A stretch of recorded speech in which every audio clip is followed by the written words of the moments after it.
Mayor Sherman. Here. Councilor Garrell. Here. Councilor Camp. Here. Councilor Lundstrom. Here. Councilor Spradlin. Here. Councilor Stroud. Here. Councilor Tyree. Here. Next we have approval of the agenda for this meeting. Does anybody have any changes to the agenda for tonight's meeting? If not, I'd look for a motion to approve it. So moved. Second. Any discussion? Roll call vote. Councilor Klinkhammer. Yes. Councilor Spradlin. Yes. Councilor Garrell. Yes. Councilor Tyree. Yes. Councilor Stroud. Yes. Councilor Lundstrom. Yes. Mayor Sherman. Yes. We have approval of the minutes from our regular meeting on February 28th, 2022. They were in your packet. Looks like we skipped them at our last meeting. Does anybody have any additions or corrections? I'd look for a motion to approve them. So moved. Jinx. Give it to Justin. Justin and Allison. Roll call vote. Anybody second? I'll second it. Okay. We'll just take me as a second. We're good. Councilor Lundstrom. Yes. Councilor Stroud. Yes. Councilor Tyree. Yes. Councilor Klinkhammer. Yes. Councilor Garrell. Yes. Councilor Spradlin. Yes. Mayor Sherman. Yes. And then meeting minutes for our meeting for March 14th, 2022. Any additions or corrections, changes? No? Look for a motion to approve those. So moved.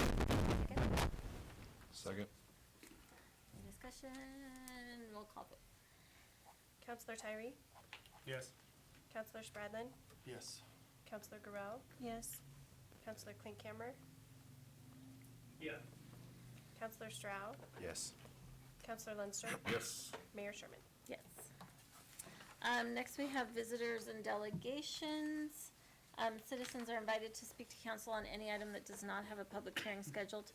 At this time, we don't have a public hearing scheduled for the watershed. So if you'd like to speak on the watershed, you can do it now. There's a 5-minute time limit per person unless otherwise noted by the mayor, and please use your time wisely. You only get one opportunity. Does anybody want to speak to council tonight?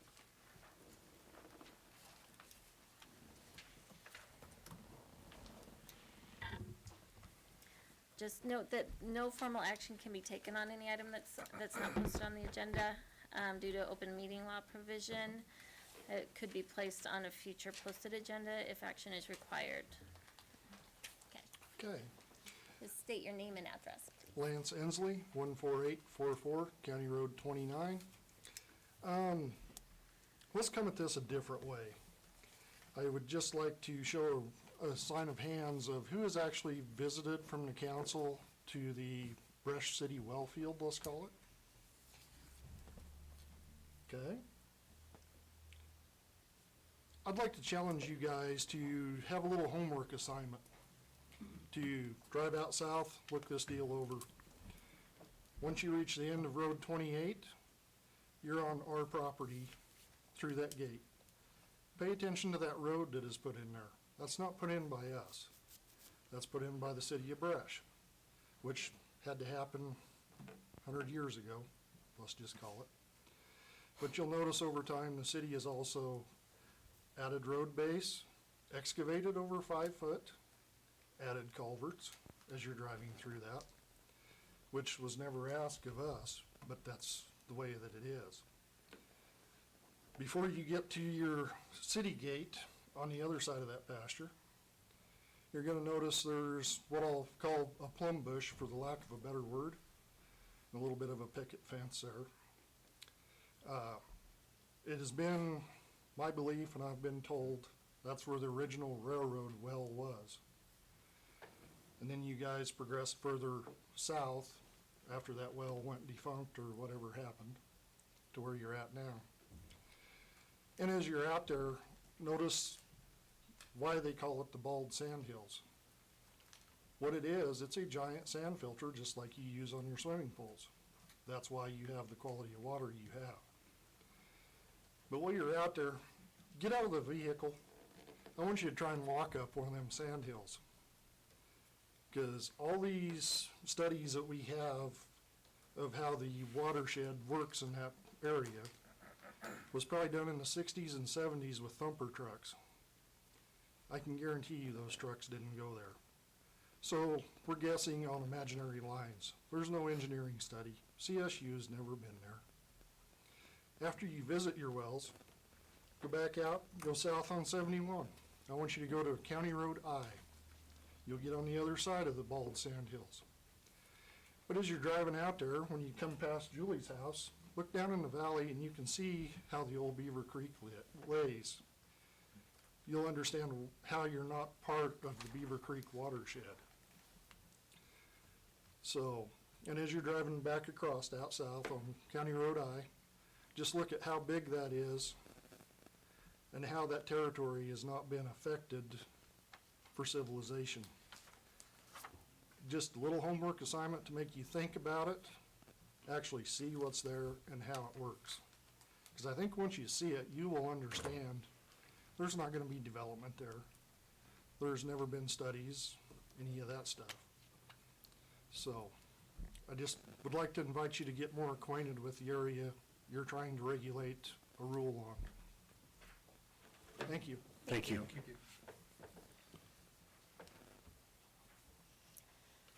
Anybody else? All right, we will move to management. We have the first reading of ordinance amending the Brush Municipal Code by adopting Chapter 113, Article 7 for the watershed protection. Monty Torres will give us a staff report.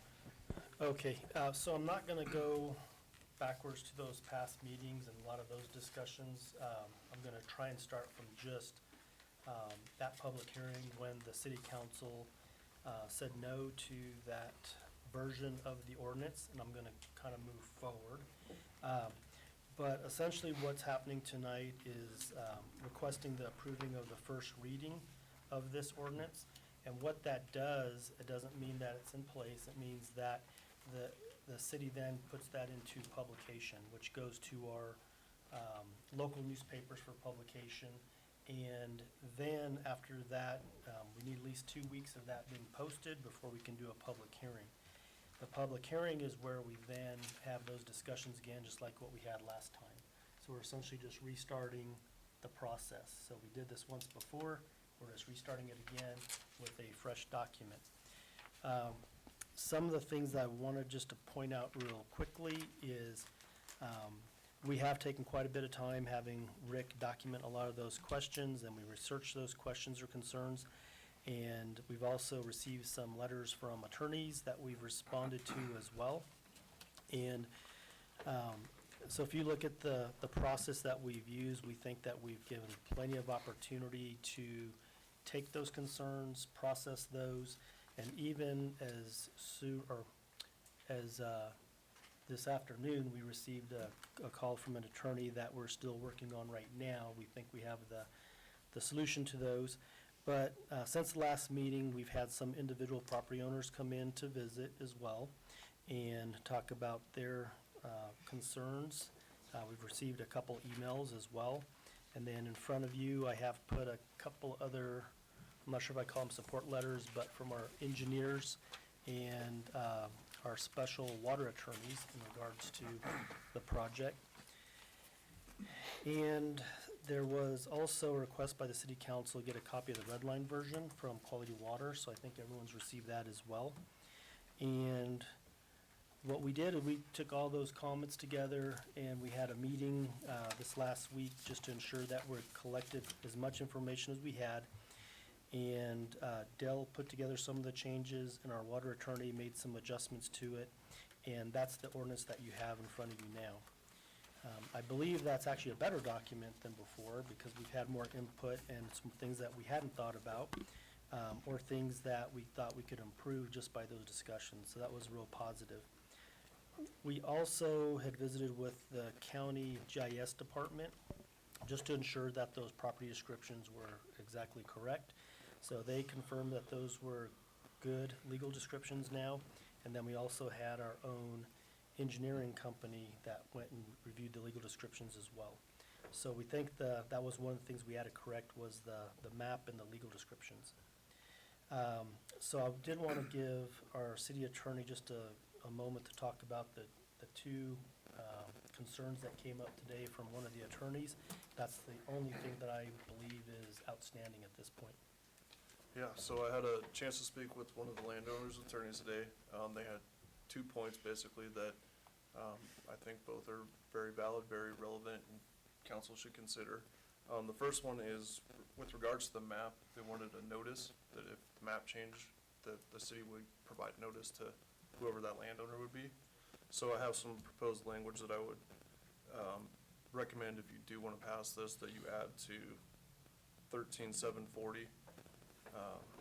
Just say at the very end of that, I would add written notice of any change or update to the map shall be provided by the city to any affected landowner of record. And I'm sure we would do that, but it's, by adding it into this, just keeps us accountable so that we're not affecting people without giving them a chance to look into it and make sure everyone's on the same page. The second issue is more particular to this specific landowner. They currently have a CAFO permit, which is confined animal feeding operation from the state. It permits them to have up to 5,000 animals. They're currently running at 3,200 plus or minus. And what they don't want to have is a position where they're not sure if they need to come to us for a permit and or if this is exempt. There's some question too if this whole operation is outside of this barrier.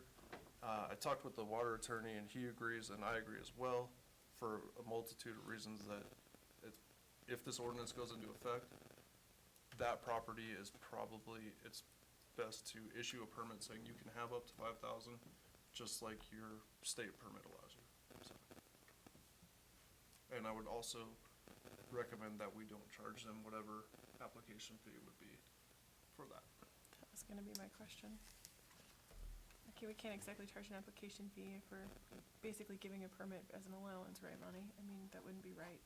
Yeah, and we already had said that any property owners, they could just do the waiver for the fee.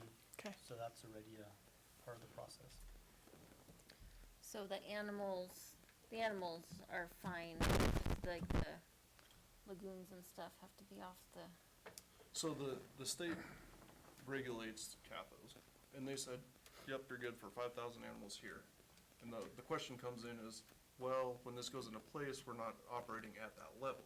But the state's already said, yeah, you're good to 5,000 animals. So my recommendation would be, we say, yep, the state has expertise in this field, and they designed it for this, so we would keep So them what that you're way. saying is currently they have less than 5,000 animals, but they're permitted up to 5,000?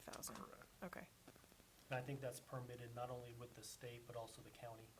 Yeah, I might have misspoke on that, sorry. No, it's Yeah, okay. both of them are. And that's pretty much the extent of the conversation I had with that attorney. The other thing that I'll mention is that, and we heard about the field trip, doing some homework and going out there. If any council members want to take a trip out there, I know some of you have already been out there, but if anyone wants to go again or wants to see it for the first time, just let us know and we can do a field trip out there and we can, maybe better answer some of the questions that were brought up in regards to the engineering and where that water is out there, where it comes from. Part of that is small part of it's in the HRS water consultant letter, but we have quite a few documents available of the aquifer through Peter Bodie, who's our consulting engineer and he's been working on it currently. for 40 years. Close to 40, Close to 40 years he's worked on it, 83. since '83. Monty, I have a quick question, because one of the things that does rub me wrong about this one is the surface activity type stuff. But after reading it, there's some conflicting stuff here. So under the definition of excavating, that's where it references the 50 cubic, what is it, feet? That's under the definition. Hold on, I gotta go back to it. So it says it's under D, under definitions, excavating means the digging out or removal of earth, cut bank over 5 feet, vertical height movement, material in excess of 50 cubic yards. But down in the actual ordinance, under activities, regulated activities, it mentions excavation, but it says up to 1 acre. You looking at that, Dale? Dale's our subject matter expert Right, on one of that. the, so we do look at it from not only just a vertical position, we also look at it from a horizontal position as well. And so when we talk about excavation, that we're looking not only at,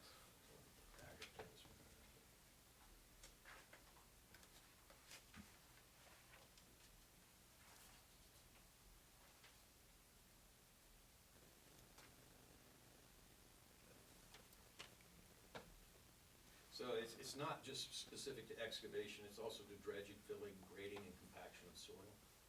So excavation is included in there, and that definition is included under excavation, but when you're looking at 13770B, it's not exclusive to excavation, it includes other activities. And So, it's a little confusing. well, so it talks about excavation, talks about dredging, talks about filling or grading. Those are all in there. Maybe it's a misplaced comma that's kind of throwing you off there, because then it goes, or compaction of any topsoil, sand, rock, dirt, or other material in excess of 1 acre. So So it's we're not punctuation. talking excavation as in 1 acre, we're talking about the compaction portion of it.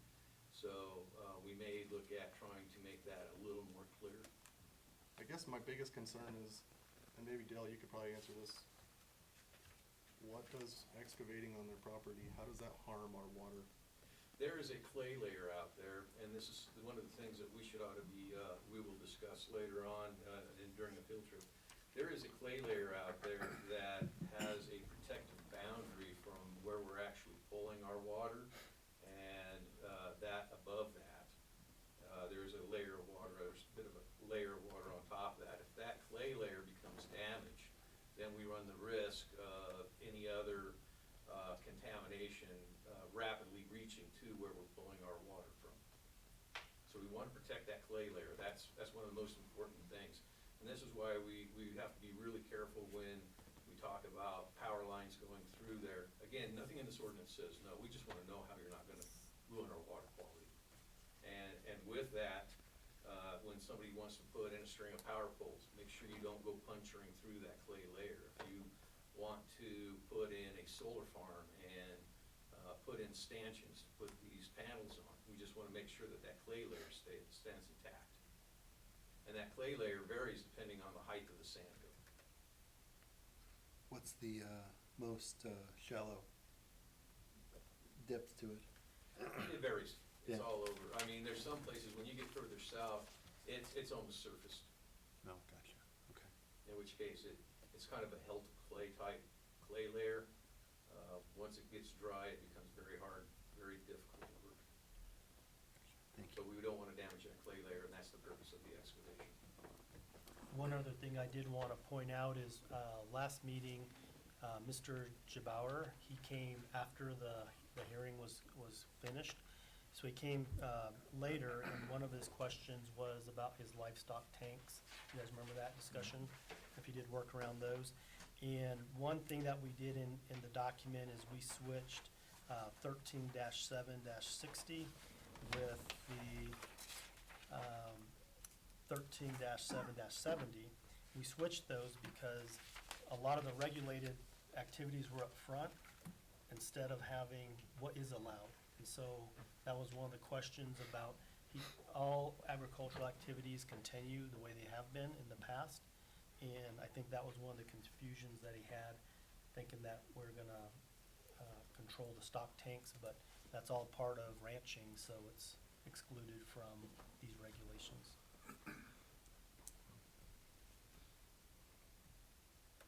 Same with the roadway.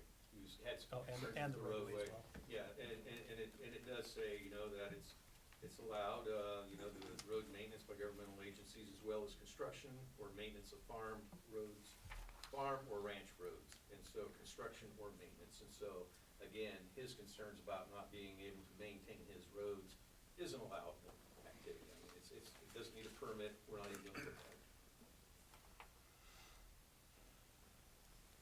One other change that we made that was a result of our talks with the landowners is these permits are now transferable. So if person A gets a permit to have, you know, whatever it may be out there, they can transfer it upon sale. So, and that's in 13.7.140.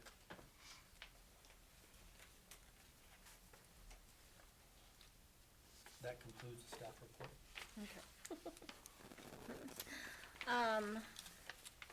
So I would look for a counselor to introduce this ordinance by title.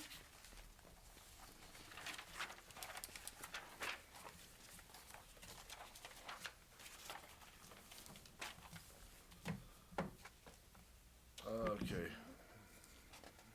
I might need help with the wording, what Dan said. Well, you're just introducing Just it. introduce it by the title that's on there. I'm looking for it, hold on. Okay, I'd like to introduce ordinance number 897-22, an ordinance amending the Brush Municipal Code by adopting Chapter 13, Article 7, Watershed Protection. And then I would look for a motion on that. I move that we approve ordinance number 897-22, an ordinance amending the Brush Municipal Code by adopting Chapter 13, Article 7, Watershed Protection with the revisions as advised by City Attorney Dan Crabb. Any second? Can you add Oh. to publish it as well to your motion? Oh, and to publish. And to publish it as well. Second. All right, any discussion? I think I do. I'm so sorry.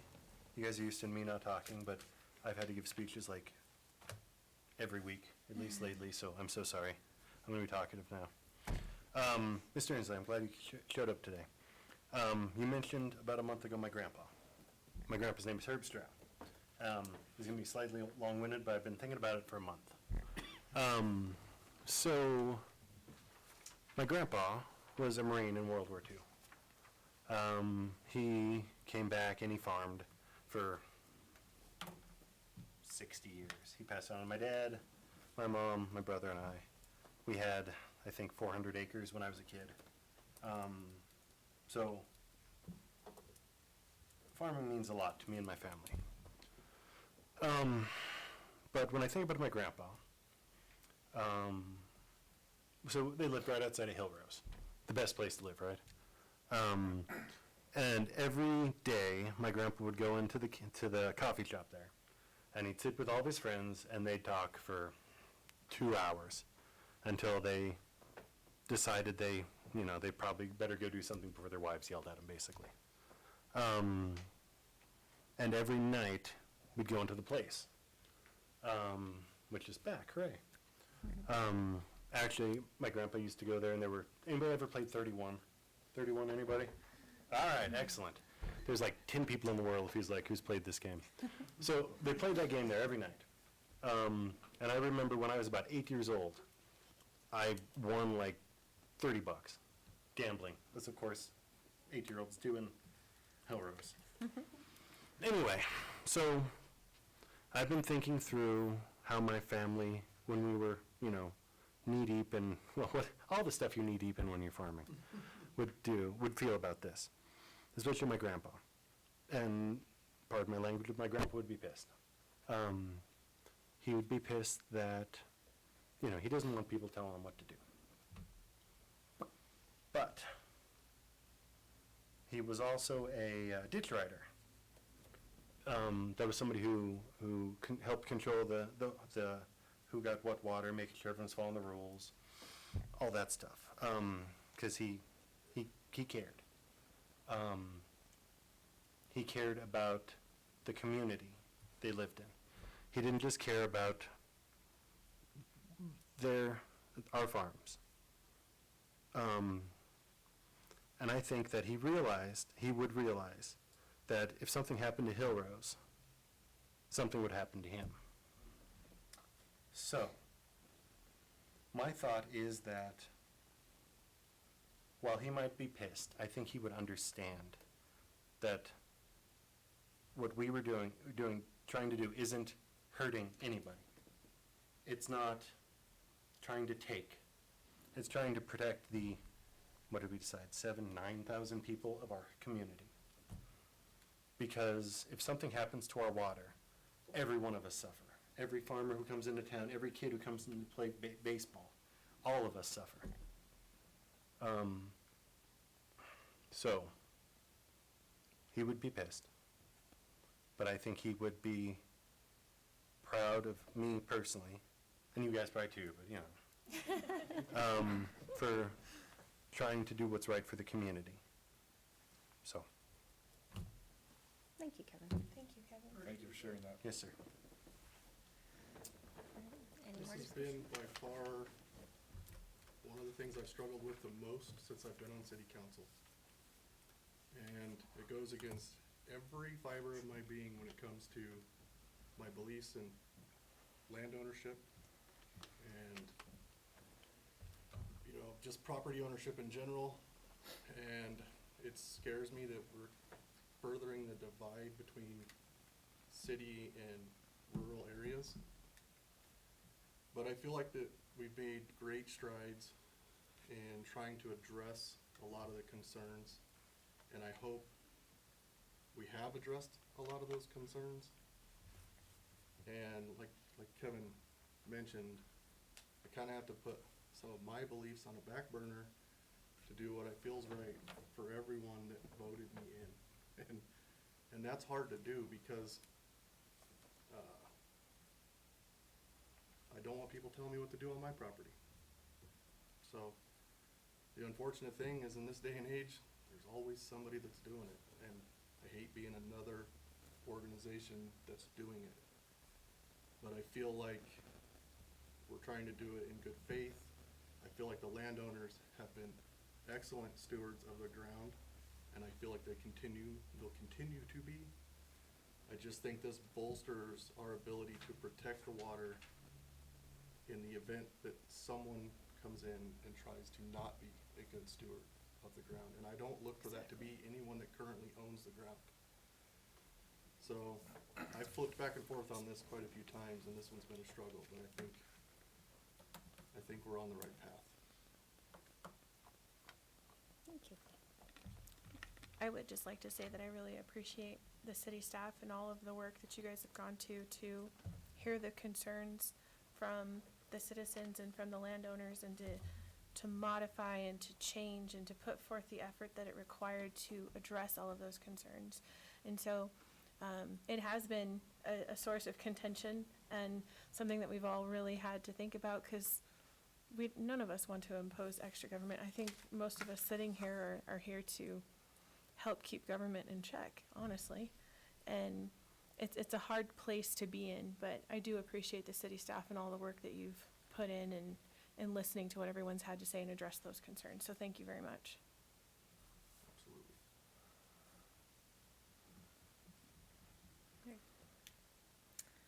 So, we will have a roll call vote on that motion. Counselor Spradlin?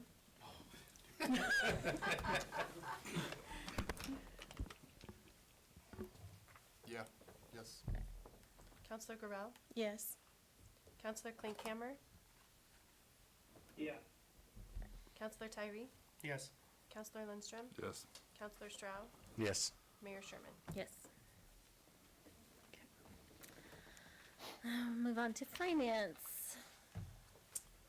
I move we approve disbursements and payroll for March 14th, 2022 through March 28th, 2022, totaling $528,591.92.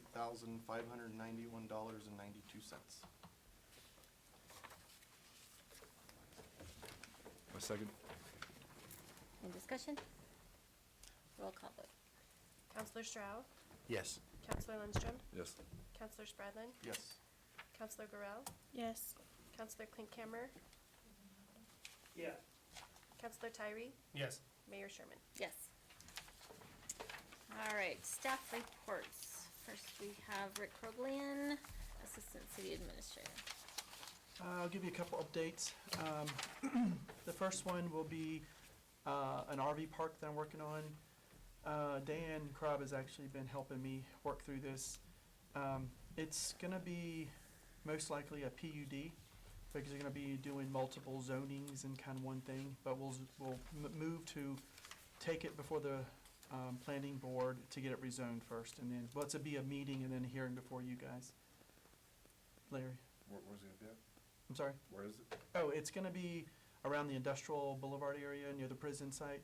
So, so we're in the process of, our code is not really clear on addressing a PUD with an RV park. It's real clear if there's a PUD when it comes to subdivision, when you're subdividing a property, but it's gonna be one unit owned by the person, and then he'll have units that you can rent. So it's not, it doesn't cater towards our code, and so it makes it really strange. So we're gonna look up some codes from other cities. Dan and I will.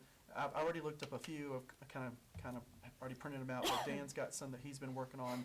We'll use those as guides, and we'll have to decide, are we gonna go, because our code points to major subdivision to follow, but we're not subdividing. So then we're gonna look to see if we can do a developmental plan, site plan instead. And if that's the case, then we'll go use those guidelines. There are other city ordinances, and use that as our guidelines of how we're gonna develop it. So it'll be a little different, but I think we're ending the same path of how to do it. So it's some work that we're having to do, which I think makes me pause to think, I think this will be a guideline that we should use to then actually implement a new ordinance for RV park, our special RV parks that we do in the future. So it'll kind of guide us of what we should be doing. So it'll be a good thing. So that's one update. The second is Westwood. We are in the SIA stage, subdivision improvement agreement. This is the hardest part. I've told you that before, but this is where it kind of goes back and forth. It's like a hot potato. You don't really want to hold it. You want to throw it. And then whoever ends with it, you're like, But it's when you're trying to come to terms. We want everything and they want everything. And so we're trying to compromise. And we've already experienced the hot potato with the developer. And we are meeting again, I believe it's tomorrow. I sent an invite to you guys to talk about it. Chad Cox will also be there with us. So we're moving forward, I'll say that. A couple things that we have to address. Once that comes, we're also addressing engineering, that we found some things that we need to change, which is normal. This is a normal procedure. But in the SIA, the subdivision improvement agreement, I need to say that for you, Nathan Tyree. You're like, what is he talking about? And I forget. So that is where you come to terms. We will decide and discuss all the major details of the subdivision. Usually what the city says our incentives will be, that's what we're basically writing down. This is what we're going to do. Covenants, housing guidelines, what the homes are going to look like, all that kind of stuff, playground equipment, all that stuff will be defined. So we're kind of going back and forth with that. But at the same time, we're also going through the preliminary engineering that already got passed. But that doesn't mean that's the final. It just means it works enough for us to review it. And then now we got to take our code, because it's not a PUD, this is conventional code. We're going to look at it and bounce it back and forth. And we've already found some issues. So this is normal, and they're going to have to make corrections. And we have to come to an agreement with engineering, and they have to submit final engineering, which then leads to final plat. So that will be our last thing. Final plat means we've accepted their engineering and we've accepted the SIA. So we're not there, but we're moving in that direction. That's just an update. And the third one I want to give you an update is the school district. So I want to take us back for Mr. Tyree again. Thank you. We had a meeting with the school board, a few school board members, to basically share two things. There's some code violations, and then second, there's negative impacts because of the code violations. The code violations were they took out a road south, and then they combine two schools together, and they change a lot of things. After the fact, they submitted a site plan. A site plan, once it's submitted, the city signs off on it, and that's how it's supposed to be built. Well, what happened was it was during the gap between Karen and Tyler, sorry, it slipped my mind, and nobody signed off any new changes. So all we have to go on is the final site plan that was signed by the city. So there were changes that took place. The road, the South Beet Digger Drive was taken out, and you combine two schools together, and so now you have less entrances with more population, and it's caused a lot of stacking because of this. So we met with the school board and showed video evidence that there's negative impacts coming from it. And we agreed that they would meet with the staff and let's come up with some solutions. So that's where we left it off. I've been meeting with the school board, Bill Wilson and Scott Hodgins, several times, and I would say we tried to meet once a week since then, so we're talking, we've had 6 months of opportunities to interact with. We've gone up and down trying to look at different things. They suggested possibly doing another traffic impact study to show that this is fine. We don't want to do any more traffic studies because it's based on 2 different sites at the time, so another traffic study is not going to discover anything new that we already don't know. Second is we got Chad Cox to be more involved because he was the original engineer. He still has the site plans from the original and what was agreed upon at the time. So we've gone back to say, what can we do to create remedies? We've had Dale to look at traffic and roads. We've had Chief Boss to look at it from a traffic perspective. We've thoroughly vetted this, and the staff is unanimous on a decision, and the school is unanimous on a decision, and we've not come to terms. They're not the same decisions. No, that's the unfortunate part, and I'm tasked in order to move us forward in this. And so I'm just letting the council know that the staff is moving towards creating a letter, inviting the school board back to talk about our decision, and that's not, we want the South Road to be brought back. The school district does not want to bring back the South Road. They would rather try some things for a few, like 18 months to see if it corrects short-term problems and kind of move from there. So I'm just wanted to update you to let you know that we are going to write a letter and present it to the school board to invite them back to then discuss what our final decisions are. Monty, any other comments? We've been, for 5-6 years now, we've been talking about this, trying to get resolution to it, and we have to not kick the can down the road anymore. Hundreds of hours of staff time over 5 years, and we're getting tired of trying to get it addressed. And, the attempt to bring the school board here to meet with the city council, that did not work. We had asked for a joint meeting with city council, school board members, so everyone can understand the issues, and we did get 2 members of the school board that did attend, but I'm not sure how clear the message is being relayed to the school board. So this letter is a little more firm than the last letter, and it'll put our position on it of resolving the code violations and also give some suggestions about how to deal with some of the pedestrian conflicts, the traffic conflicts, congestion, because we're only going to grow. So if anyone's been in that traffic line waiting for kids, it's going to get worse and worse. And sometimes the traffic goes out on Mill Street and blocks traffic there.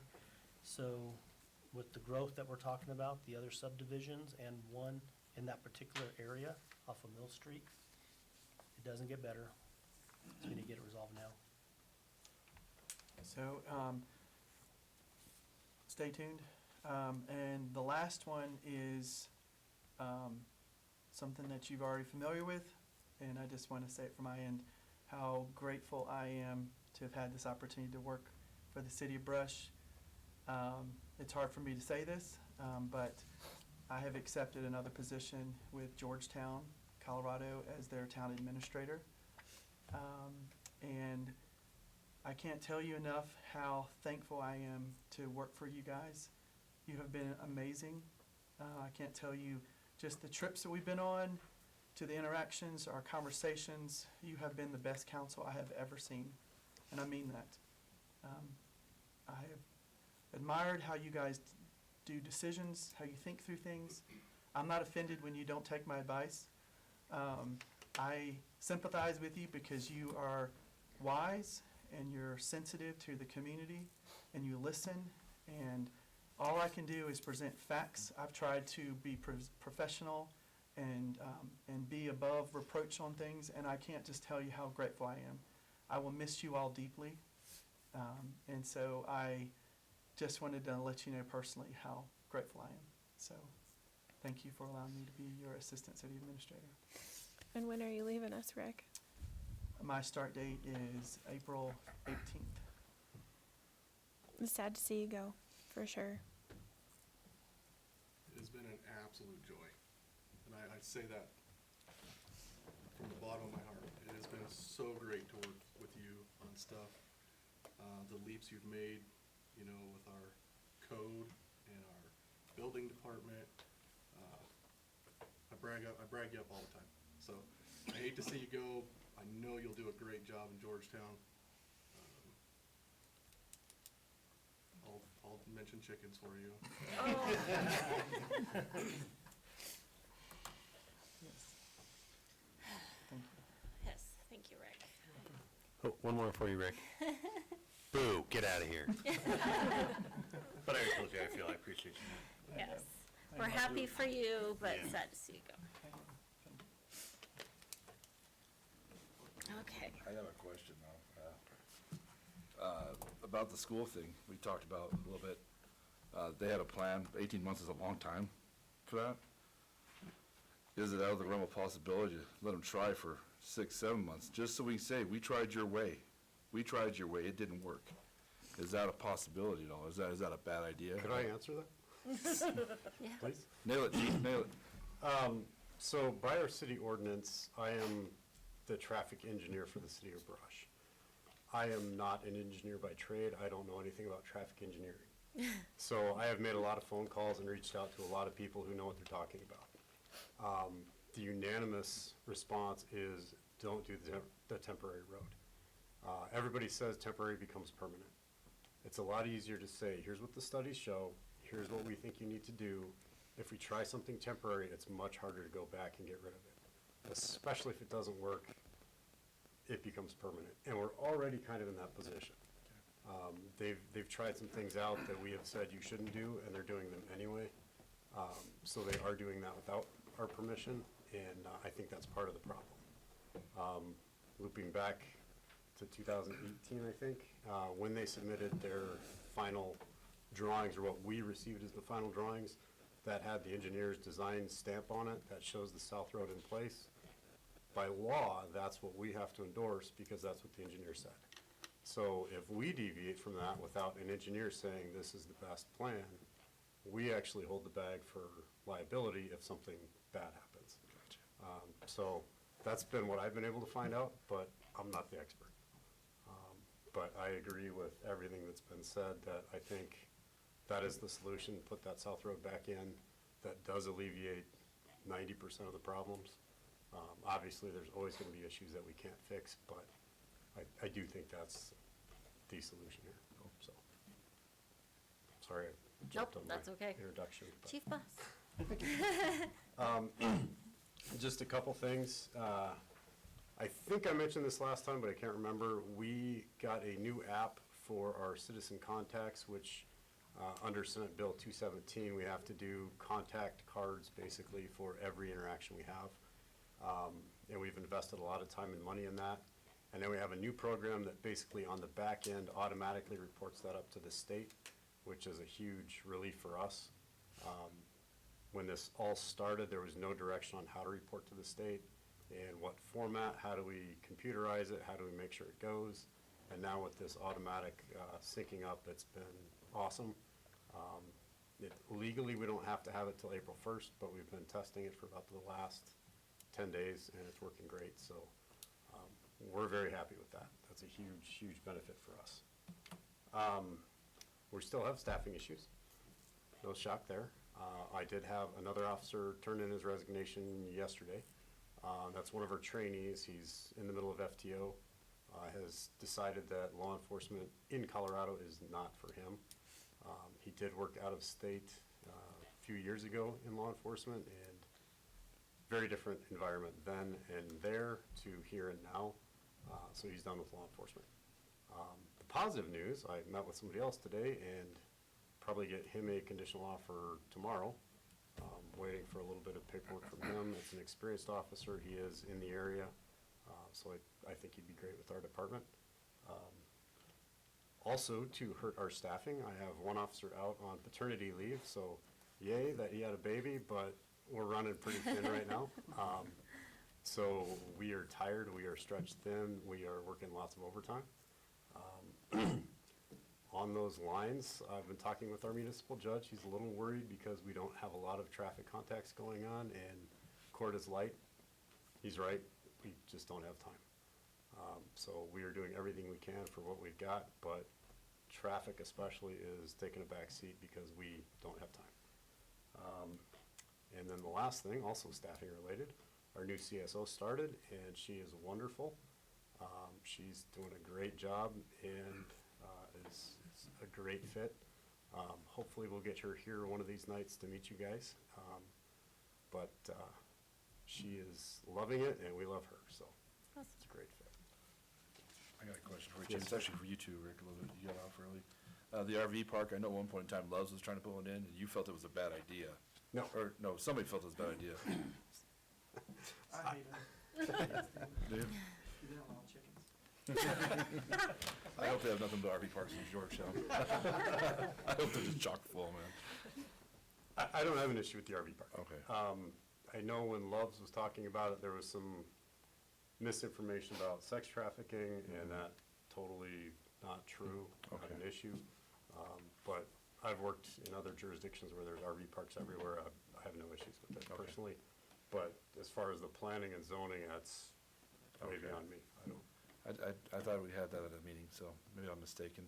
Yeah, they have contacted staff and kind of waiting on, I think they're afraid at this point to pursue it, to get it rejected.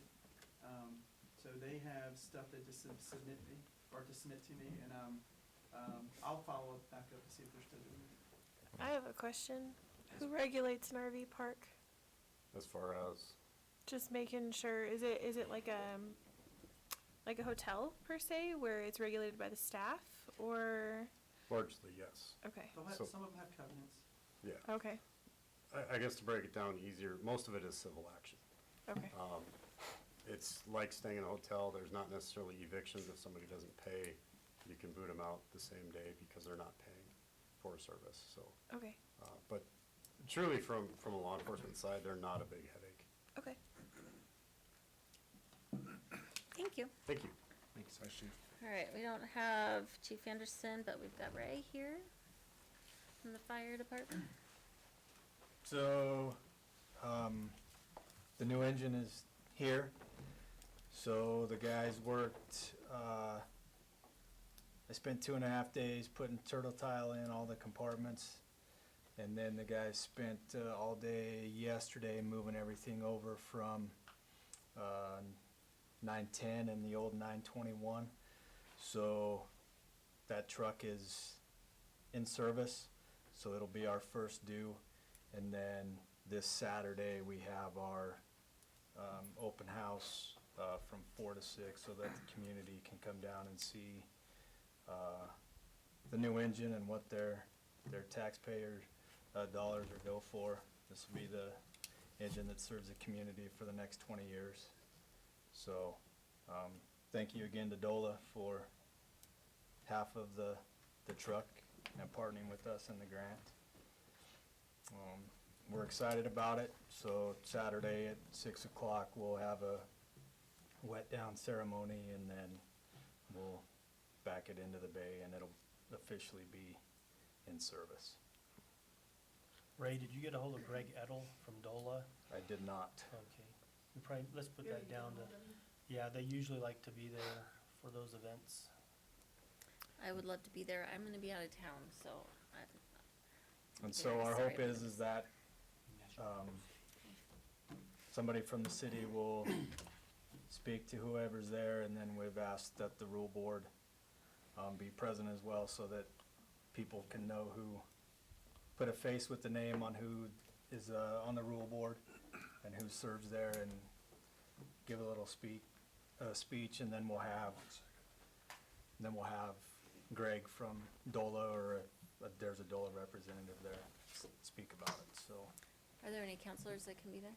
I'm planning on going. I think I can make it. Okay.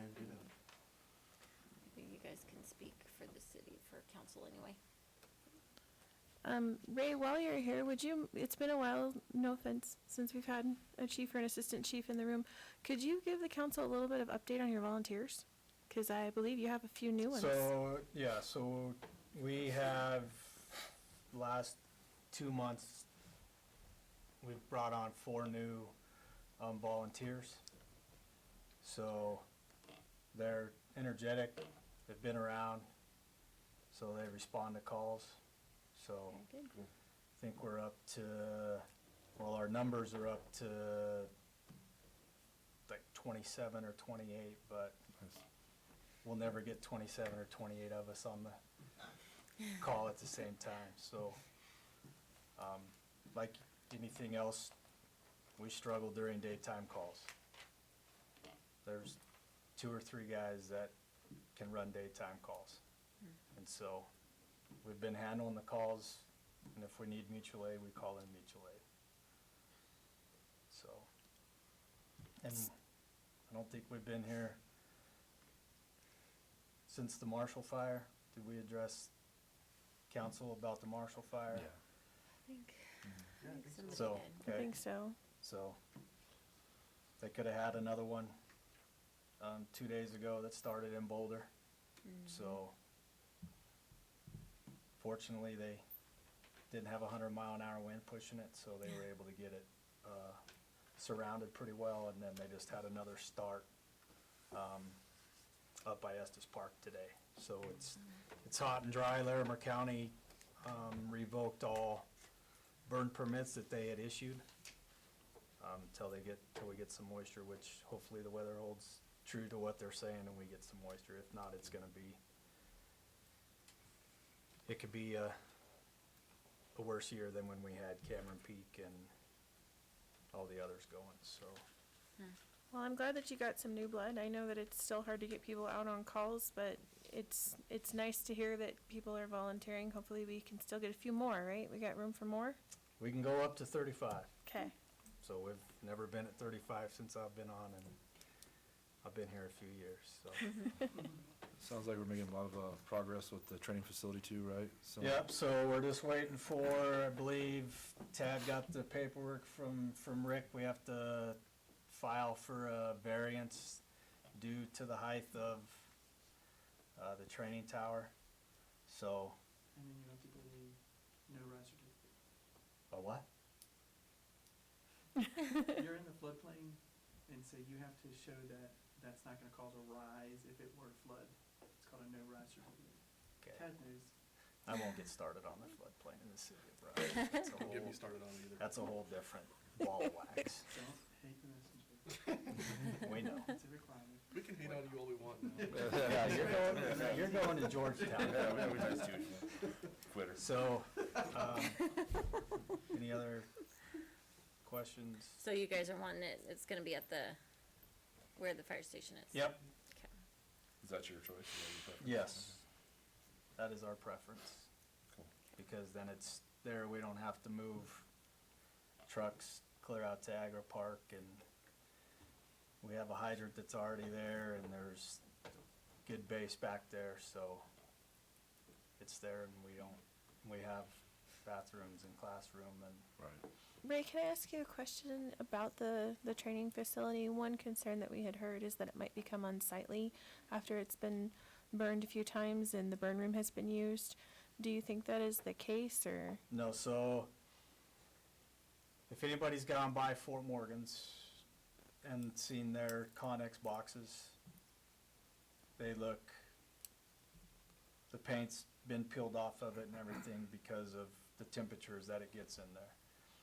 Our burn rooms have special liners in them that protects the outside of the Connex boxes, so the paint doesn't peel and, you know, yes, the paint will fade over time just due to weather and being in the sun, but they can be easily repainted. I don't see any unsightly when we go past the one in Kersey. I mean, you might come by after a fresh burn, but after that, I think they maintain them, and that's something you guys plan to do as well. Yeah, it's all your burn rooms are protected with liners that are rated up to 2,000 degrees. So there's no worry of burning the paint off the outside of the Connexes. Cool. So in the last update we got was, it'll be here in June sometime, so we're looking forward to that. So, Good. Thank you. any other questions? Oh, Thank you, Ray. Thank you, Thank you, sir. Ray. Dale Colbert, Director of Public Works.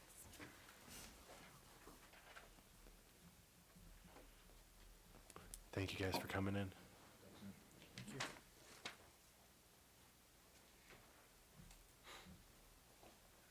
Several years ago, when we went through the rebranding of the Brush City logo and the tagline, I opted for Brush. You'll be back.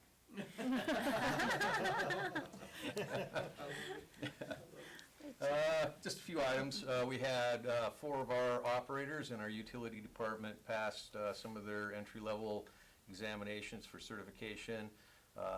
Most notably, we had one entry-level guy who's been here just about a month, just received his D water treatment license.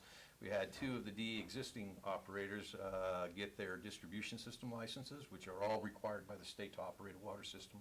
And then we had a young gentleman down at the wastewater plant get his D wastewater. So we're moving up, getting the certifications and getting the knowledge and the training and everything we need to keep moving forward.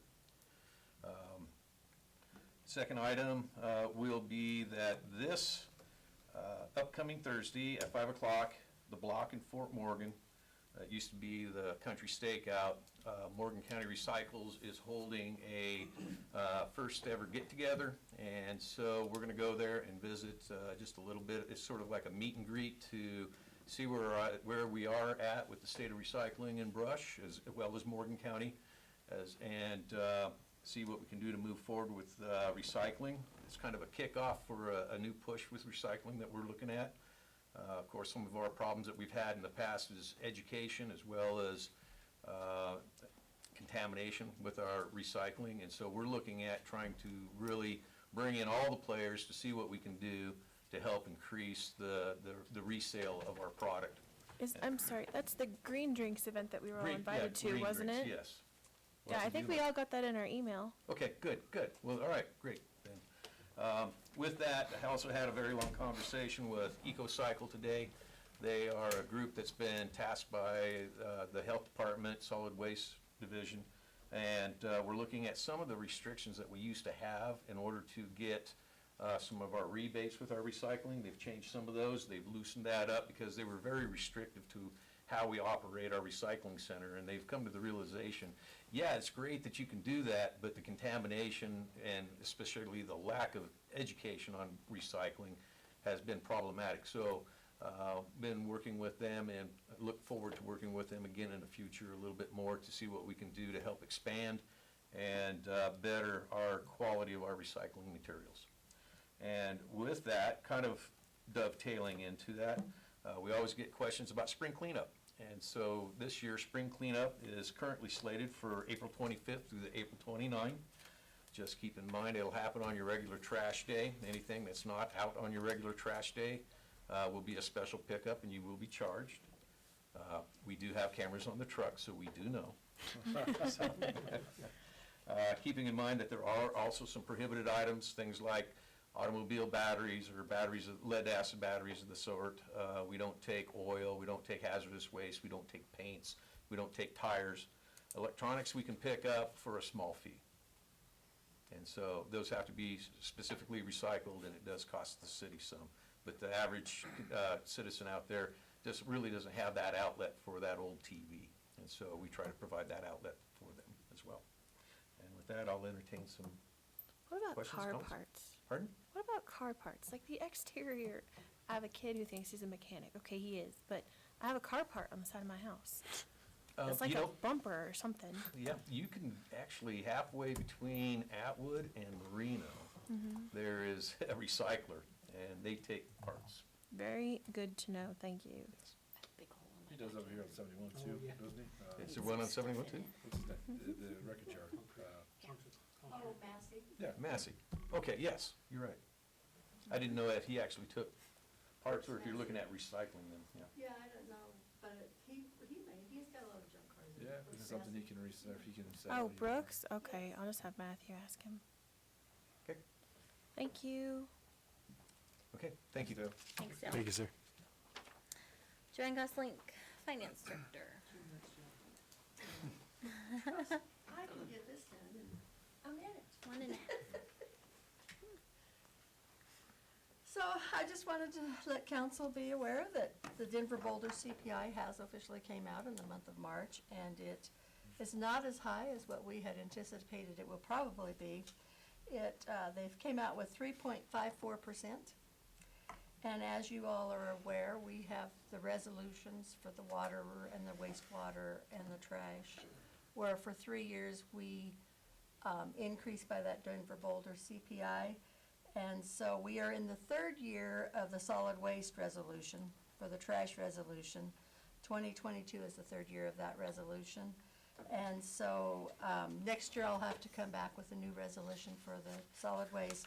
But at this time, after calculating out the 3.54%, residential trash rate will increase 85 cents. It'll go from 23.85 to 24.70. We have a couple of counselors that never CPI, kind of what it is. Do you want me to tell you what that is? The Denver Boulder Consumer Price Index. And we factor it into our rates because it actually regulates by Tabor, which is a whole nother conglomeration that sometime if you're really bored and you want information, I'll be more than happy to explain it to you. That'll take longer than 2 minutes. Yeah, that's mighty longer than 2 minutes right there. Thank you, Joanne. Lorraine Packard, City Clerk. Just a quick reminder that we have council training on April 12th with more information to follow. I'll get that, email that to you. And then you'll notice on the agenda, we have an executive session coming up. You'll also notice I don't have the little forms in front of you to logistically tell you how to verbalize going or motioning to go into that executive session. Anyone who has the mayor copy of the agenda will have that, but I also have just a little cheater written down that I can pass to whoever wants to motion. And that's all I have. All right, thank you. Dan Crabb, our city attorney. I've just been working on a couple things with Monty and Chief Boss, but you'll hear those in work session, and good luck to you, Rick. Very good. And Monty Torres, city administrator. A few items. Lance Schwint wanted me to pass along. There was a question about the dog park down at the campground. And the dog park is fully functional. It's got grass and everything in it. The only thing that's not done at this point is the sprinkler lines around it and some trees. So he still has to put in the trees, and I believe he said he's putting in like 41 trees. Does that ring a bell? 41 trees this year in his program, but he wants to put quite a few around the pond area over there and then the dog park.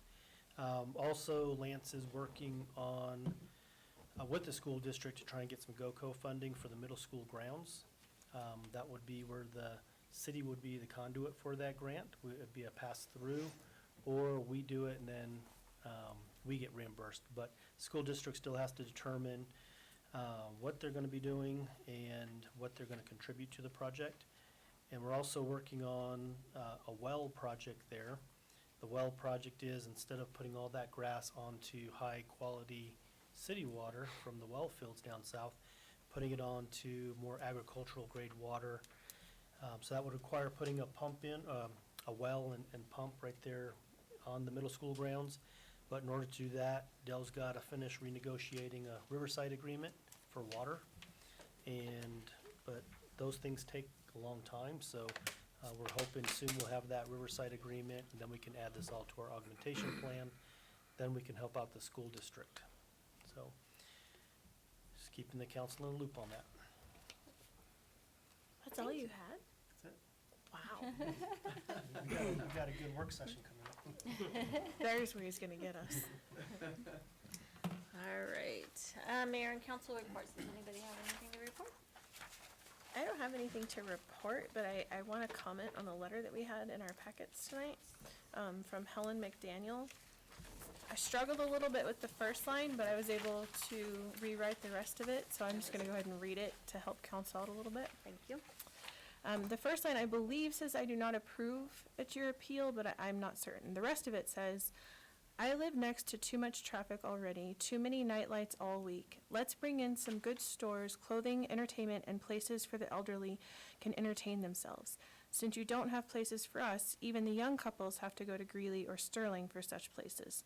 That is why we can't keep our doctors and nurses. On that note, Kevin, Dana, and I, when we did the debates leading up to the election, I believe one of the comments that was brought up was about retirement communities.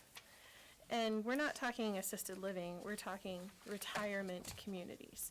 So that's a place that's, you know, very well done, and it's not assisted living in any way. They're completely independent, but they, like, what's the word I'm looking for? Like a gated community where they have their own pools, their own athletics, they're all of that. 55 and over or something. I don't know who would initiate such a project. Did you say Hill Rose? The village is. Oh, I think I said.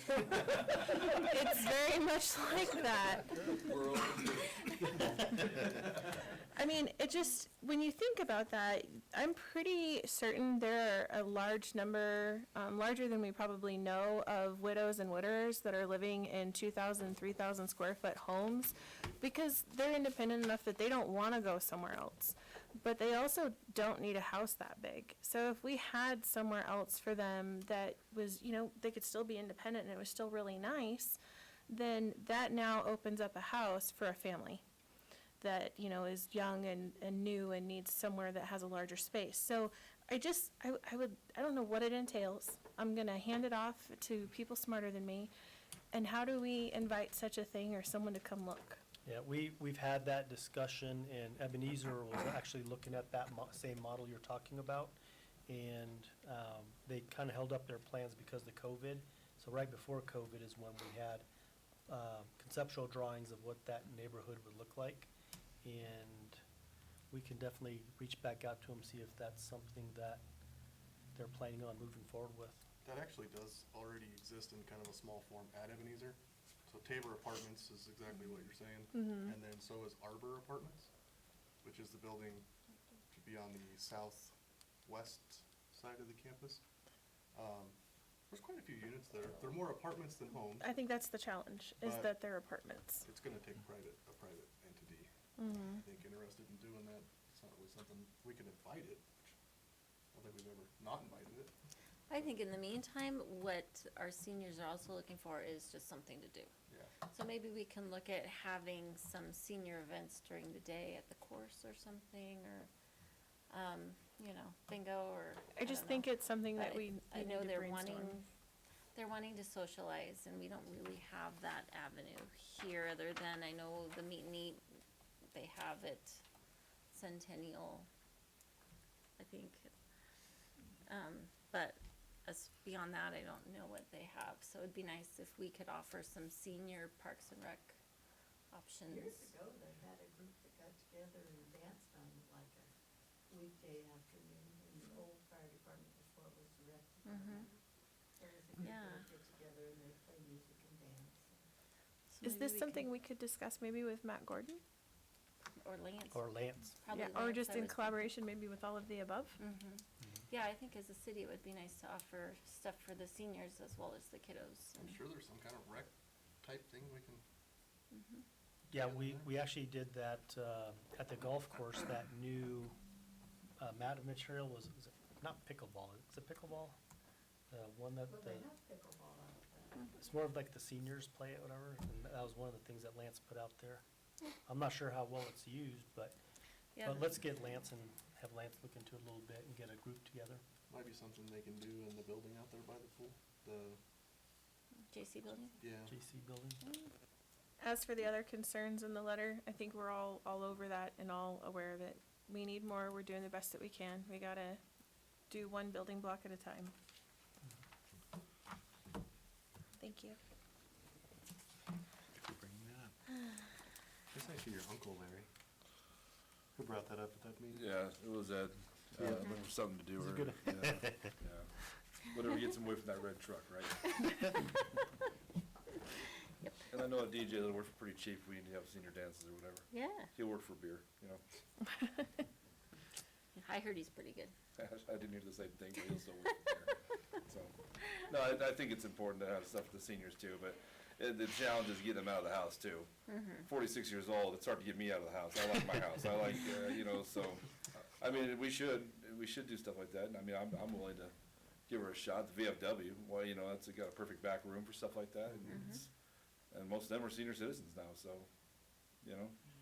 I do think this is great planning and great discussion. I do think it's a short-term solution to a long-term issue though. So I think that we still need to maybe have that conversation with Ebenezer and see about not apartments, cause some of these people just don't want apartments. I think most of them don't. I think that's why they're still in their homes.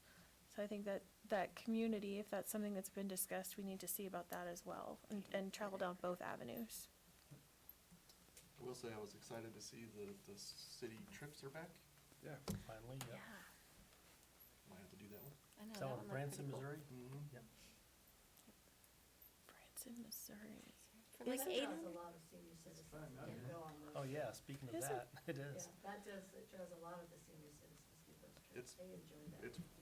I thought it was pretty affordable too. Yeah, I thought that was a What it great was. price. I was Isn't blown away. Branson, Missouri the home of Lambert's Cafe, the home of the throwed roll? They will chuck a roll at you from That's- across the It's restaurant. not Branson, but it's close. It's close. Yeah. You should go there if you go to on that trip. Fun fact. We have timeshare in Branson, so get that every time we go. Right. Anybody else?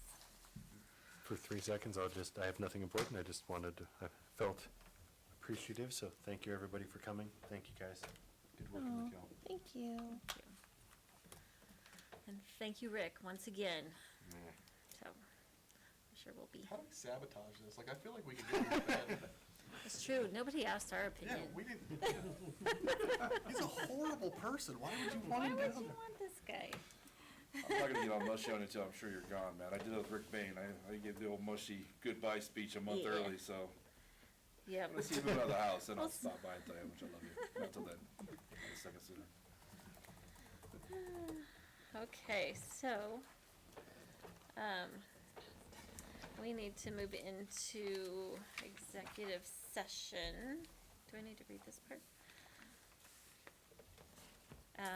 Pursuant to CRS 24-6-4024A for the purchase, acquisition, lease, transfer, or sale of any real personal or other property interest, the matter to be discussed is potential water purchase.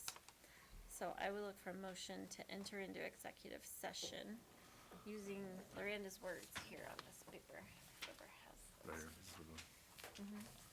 I move we pursuant to Colorado Revised Statutes Title 24, Article 6, Section 402, as subsection 4A for the purchase, acquisition, lease, transfer, or sale of any real personal, or other property interest. The matter to be discussed is a potential water purchase. I'd make it a Second. second. Any discussion? Roll call vote. Counselor Gorell, Yes. Counselor Tyree, Yes. Counselor Spradlin, Yes. Counselor Lundstrom, Yes. Counselor Klink-Camber, Yeah. Counselor Stroud, Yes. If you Mayor want, Sherman. if not, it's okay. Yes. Important, Rick. I just Googled it. Georgetown doesn't drink it, so you're good. Are you kidding me? What? I don't know. Googled it, did not When me. will be your last meeting, actually?